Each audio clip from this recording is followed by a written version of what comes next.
Hi everyone, I'm Bob and welcome to my kitchen. In this video, I'm going to show you how to make tender, mouth-watering, falling off the bone barbecue ribs without even leaving the kitchen. Okay, here are all the ingredients you'll need. Of course, we have ribs, and from left to right behind them, I have apple cider vinegar, cooking oil, salt, pepper, and barbecue sauce. The barbecue sauce we'll save for later. For now, we're just going to marinate the ribs. I'm sure you've noticed that I'm using my bare hands, not gloved. And you might also have noticed that my skin looks rather dry. That's because if I used gloves instead of hand washing techniques, I would probably go through a box of gloves every week. I think using a little soap and water is far better for our environment too than sending mounds and mounds of plastic gloves to the landfill every year. Let's start off on the back side. Now in this souffle cup, I have about 2 tablespoons of the vinegar.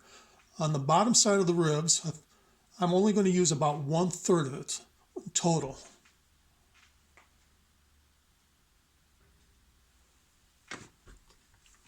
Spread it around. Spread it around. And the rest I'm going to save for the top and getting the sides much better. And I'll do the same with the oil.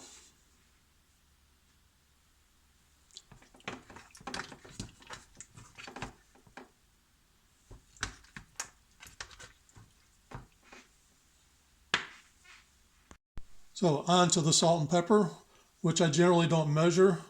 I just sprinkle it on until it looks like I've used enough by experience. If you've ever salted your own food, I think you have an idea of how much salt you would like. And you might use just a little bit more because a lot of this is going to cook off.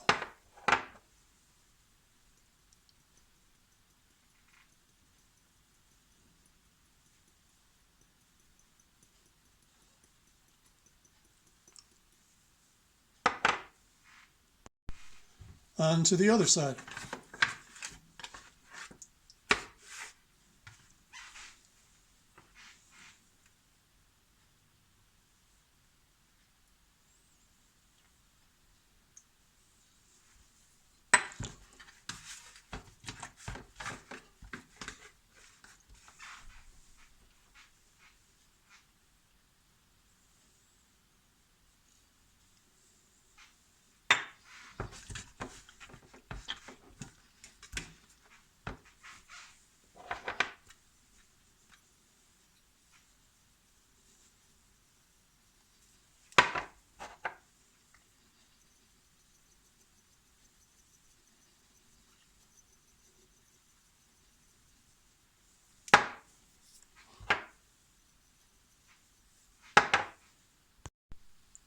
And here we have a nice heavy aluminum pan, and it doesn't have to be aluminum, by the way. It can be any kind of pan that you have that is ovenable.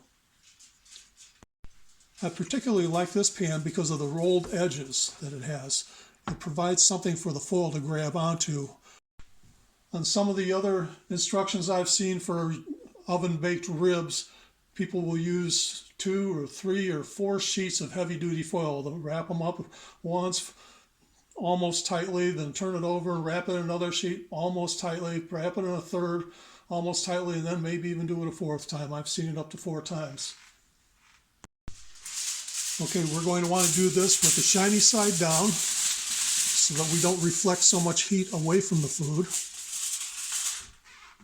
And as I do this, I try to center it so I have about the same amount of extra foil on each side and each end. And then I will push down a little bit just to hold it in place. But then I'll come back and I'll use just enough foil to wrap it around that rolled edge that I pointed out earlier. And that will help hold it in place as I work on the other side.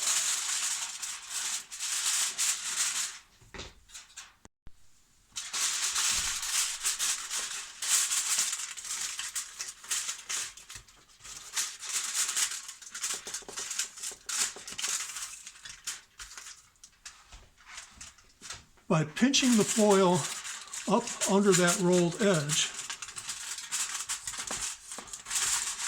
that is going to provide an effective seal to keep from losing too much moisture and drying out the ribs as they cook.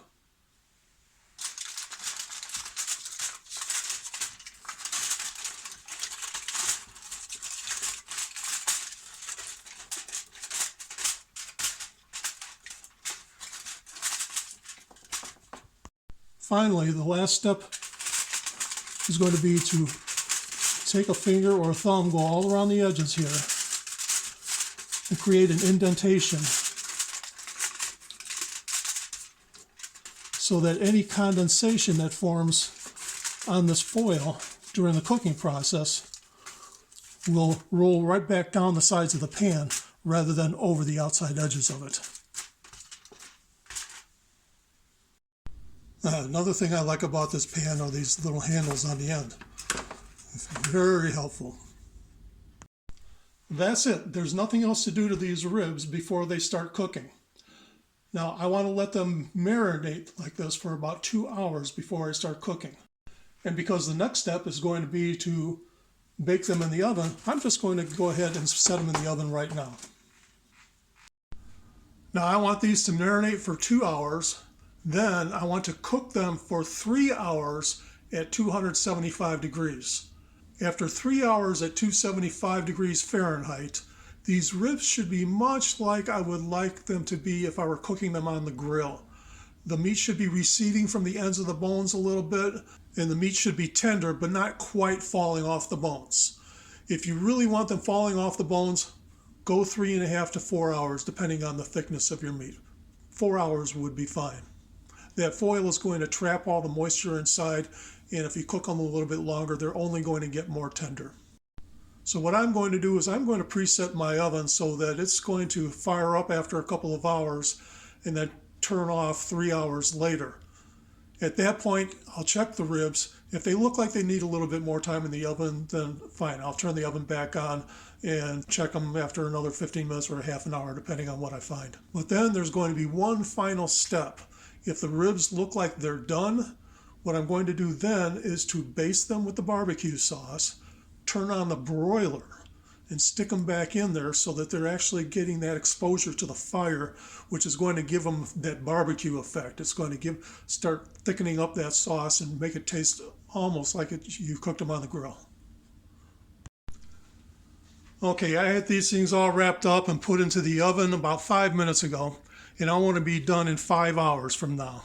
That's 2 hours for marinating and another 3 hours of cook time. So I'm going to set my oven, bake the way mine works, 275, the desired temperature. Cook time, 3 hours. Stop time, 5:20.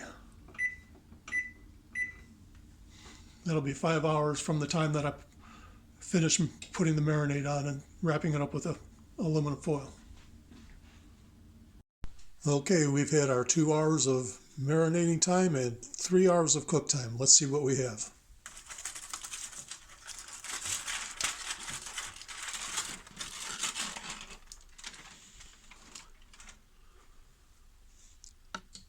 Now, I think those are pretty close to competition ribs as far as doneness is concerned.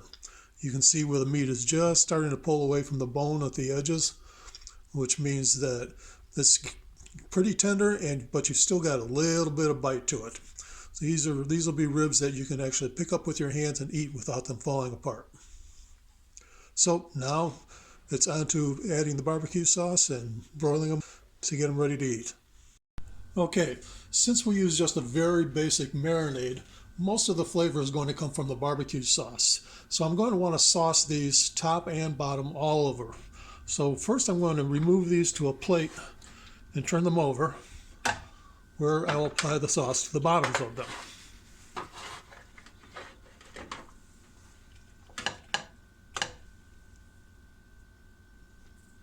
I'm sure you've noticed there's quite a bit of juice in the bottom of this pan, And when I go to put those ribs back in there with the barbecue sauce on the bottom, I don't want it to get rinsed off by all this.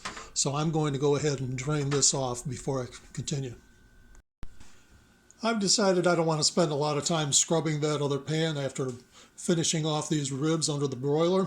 So that's gone to the sink, and instead I brought over here just a small sheet pan lined with foil and coated with just a little bit of vegetable oil that I rubbed on there. You could use cooking spray instead, of course, or you could use nothing at all, but it's better to put something on there to keep the ribs from sticking to the foil when you bring them out of the oven when they're done. Okay, so first we'll sauce the bottom side.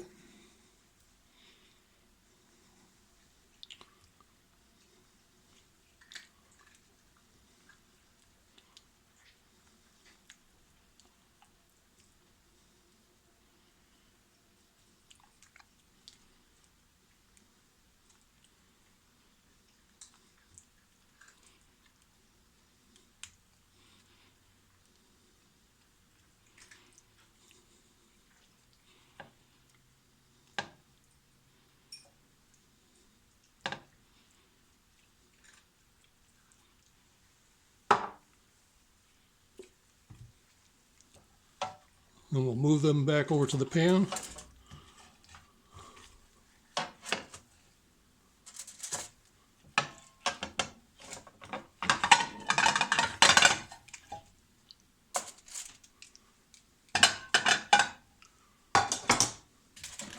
And finish applying the sauce.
Okay, they're all sauced up and ready to go into the oven.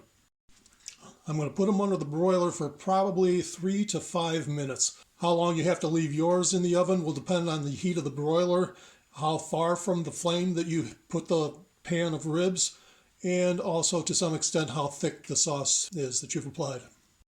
What we're looking for is a nice thickening of the sauce, and you might see a few little points where it starts to char just a little bit, and that's when you want to take it out before it burns. And here we go, done at last. That took about 3 minutes. The sauce is thickened up nicely, and you can see just a few small points where it's charring. Perfectly done. The ribs released nicely from the foil. They're all plated up and ready for the side dish, and we have a nice squeaky clean pan.